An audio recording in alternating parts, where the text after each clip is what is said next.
the Phoenix Suns hired Igor Kokoskov. Sounds like somebody from a Dracula or a Frankenstein movie. But Igor Kokoskov has gotten the head coaching job for the Phoenix Suns after David Fizdale reportedly turned them down. Now Kokoskov is an assistant for the Utah Jazz. That's his day job, and he's done a good job. Obviously, Quinn Snyder's done an excellent job. He's part of that coaching staff. He's the first European-born NBA head coach, which is an accomplishment. It shows you that the NBA is going global with their sport.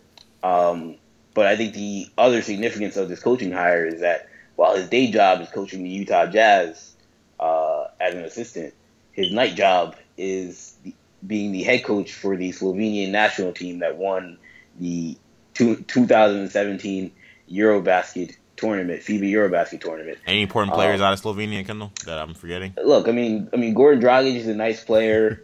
Okay. In Miami, obviously the Phoenix Sun. Yeah, former Phoenix Sun, great. Anthony Randolph, surprisingly was playing on that team. So if you're a Knicks fan, I thought he was from Louisiana.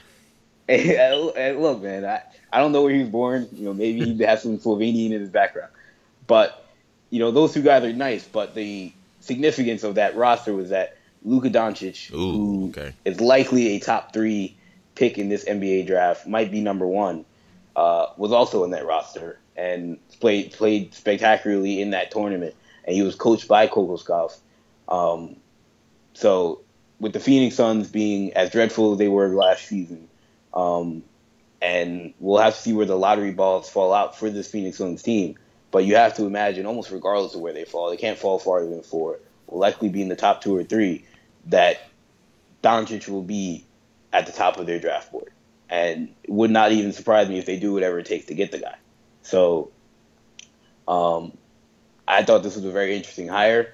Lets you know, I think without a doubt, where Ryan McDonough and that front office, Robert Sarver, the owner, where they are leaning in terms of their draft pick. Because I don't think you hire Kokoskov. He's a very good coach. But I don't know if you hire him at this time with this draft pick unless you don't plan on taking a very serious look at Luka Doncic at number 1. And so I thought this was a very interesting hire, and makes me now wonder how the fit of Luka Doncic and Devin Booker and Josh Jackson works. Because, I think it's a very interesting pairing. I think that'd be a very interesting backcourt. I don't know where the defense is coming from, but offensively that would be nightmarish. Josh Jackson's a very good defender, but offensively that would be nightmarish for opponents to stop. Yeah, I think one that I like the hiring for Phoenix just from a basketball standpoint. Igor did a tremendous job coaching that Slovenian national team. If you followed that Eurobasket tournament, they were not one of the favorites, and they kind of went on a Cinderella run and ended up kind of dominating that tournament on the back of, obviously you got one NBA player in Goran Dragic, but what was at the time an 18-year-old kid in Luka Doncic who played tremendously. So I like the outside-the-box thinking for them going with Igor because, again, when you look at what Utah has built and how he's been a part of that coaching staff now for 3 years, and he's been an NBA assistant for a long time. He worked with Cleveland, worked with Phoenix for a lot of years, so they're familiar with him. He's worked in Detroit, with the Clippers, so he has a lot of, and he's with the Detroit NBA championship teams with Ben Wallace in them. So this guy has a lot of experience, a lot of different ideas when it comes to coaching. Different coaching minds have influenced him. So I think that this is a pretty cool hire for the Suns.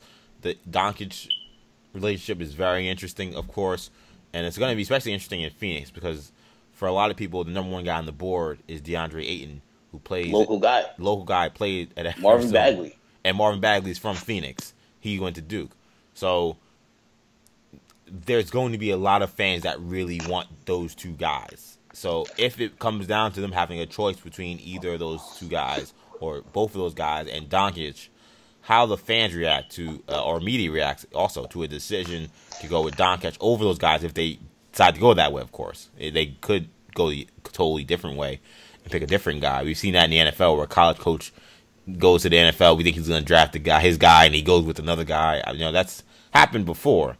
But it will be fascinating to see how that storyline plays out. Yeah, yeah. I watched. I watched plenty of those Slovenia Eurobasket games because I wanted to see Doncic play. I'm an NBA draft junkie, and I've been on Doncic for well over a year now. But I came away at the same time watching Doncic also being extremely impressed by Kokoskov to the point where, like, I was watching, I had no clue who the guy was. I had Yeah. no clue that he was an NBA assistant. Like, I remember watching Utah earlier in the season. I was like, is that the guy that coached Slovenia? That's a. I just bookmarked that. I just thought that was very interesting. I was like, this guy is an extremely brilliant offensive mind, and to now see that he was actually a very hot commodity. I imagine there were plenty of NBA teams. I imagine the Suns probably were the same way. I don't know if Kokoskov's name it wasn't nearly as hot last season as it was this season. It's not because Utah, Quinn Snyder's done a great job. He did a great job last year. But what he did in that Eurobasket tournament opened up not only my eyes, but clearly the rest of the NBA's eyes. Because interviewed for multiple teams, ended up as the head coach of the Phoenix Suns. And I expect that good things might be coming for Phoenix, which is something I haven't said in a long time. Hey guys, if you enjoyed this podcast segment, be sure to check out all of our shows on the New Generation Podcast Network on SoundCloud, iTunes, and Stitcher.